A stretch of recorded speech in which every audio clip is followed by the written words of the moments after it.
지난 2009년 12월 제2교포 선교사인 로버트 박은 북한 인권을 알리기 위해서 성경책을 가지고 무단으로 두만강을 건너게 됩니다. 그러나 입국 직후 북한 군인에게 체포되었고 북한의 선전-선동 활동에 이용당하게 됩니다. 북한의 강박으로, 북한의 강요로 북한은 참 좋은 나라다. 북한은 신앙의 자유가 있는 나라다. 내가 그동안 잘못 생각했다. 라는 사죄의 기자회견을 열고 체포된 지 40여일 만인 2010년 2월 석방되게 됩니다.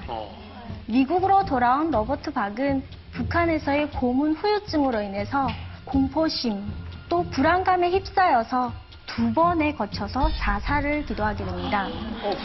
이에 로버트 박은 자신이 북한에서 당한 고문은 국제법상 위반 행위라고 주장하면서 미국 법원에 북한을 상대로 자신이 입은 정신적 피해에 대한 손해를 보상해 줄 것에 대해서 소송을 청구하게 됩니다.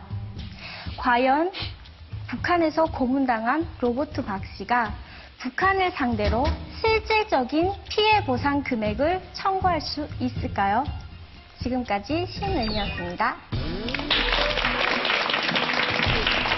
네, 이번 사건 역시 실제로 있었던 일입니다. 네, 한국계 미국인 로버트 박 씨의 이야기인데요. 저희가요, 그 실제 인터뷰 영상을 긴급 준비해봤습니다. 네, 함께 보시죠.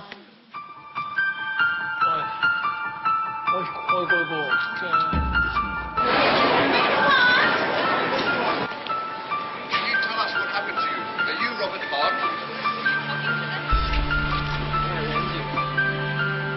Bring awareness to the world about the situation of Korea and also compel people to act, to bring an intervention.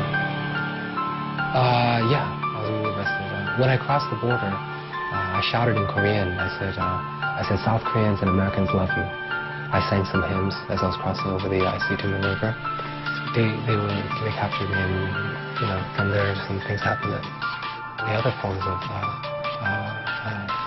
what they did. It's just, that's really what affected me very negatively. They did something that was very humiliating to me. I would never get to have a romantic relationship or be married with anyone. That's the permanent effect that it had on me. 어떡해. 북한에서 고문을 받은 로버트 박, 북한을 상대로 피해 보상금을 받을 수 있다. 동그라미 아니면 X입니다. 하나, 둘, 셋. 도 상대를 봐가면서 해야지. 받으면 받았지. 주는 걸 못 받거든요. 중고로 내세울 게 하나도 없어요. 지금 뭐 북한에서 인정해요? 안 하잖아요, 지금. 하나, 둘, 셋.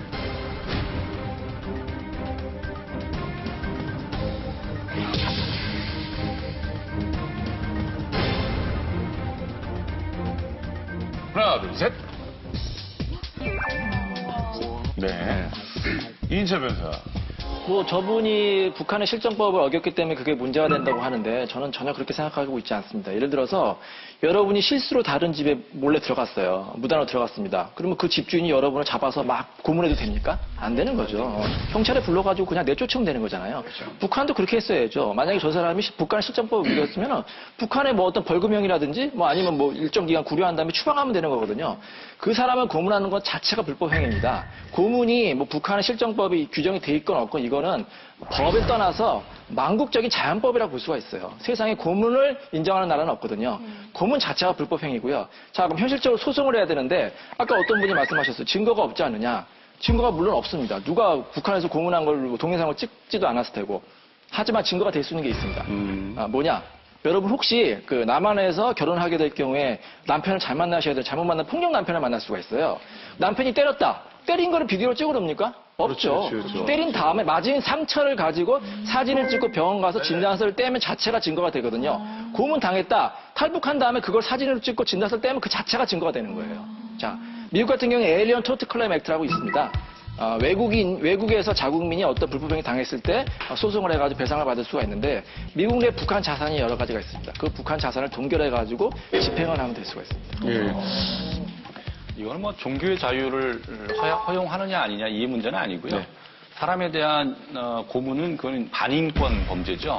이거는 특히나 이제 이 지금 로버트 박 씨는 미국인이잖아요. 미국인은 미국 법이 또 보호하기 때문에 미국 내에서 소송을 제기할 수 있어요. 근데 이제 현실적으로 아까 그러면 북한이 뭐 그 판결을 받아봐야 줄 거냐? 안 주겠죠. 안 주면 뺏어와야죠. 어떻게 뺏어오느냐? 북한의 그 자산이 있어요. 북한의 자산. 북한으로 들어가는 화물선이나 북한을 왔다 갔다 하는 배 같은 게 있어요. 그런 것들을 압류를 할 수가 있어요. 미국의 항구에 들어오면 그걸 급히 법원에다 신청을 해서 이제 압류 결정을 받아서 압류를 하거나 또는 뭐 북한 사람이 갖고 있는 미국의 계좌 이런 게 있을 수 있어요. 그런 계좌를 압류를 해서 거기서 뺏어오거나. 근데 그런 식의 방법이 가능하긴 한데 쉽지는 않겠죠. 그걸 찾아다녀야 되고 정보가 굉장히 많아야 될 테니까 쉽지는 않으나 가능한 길은 있다.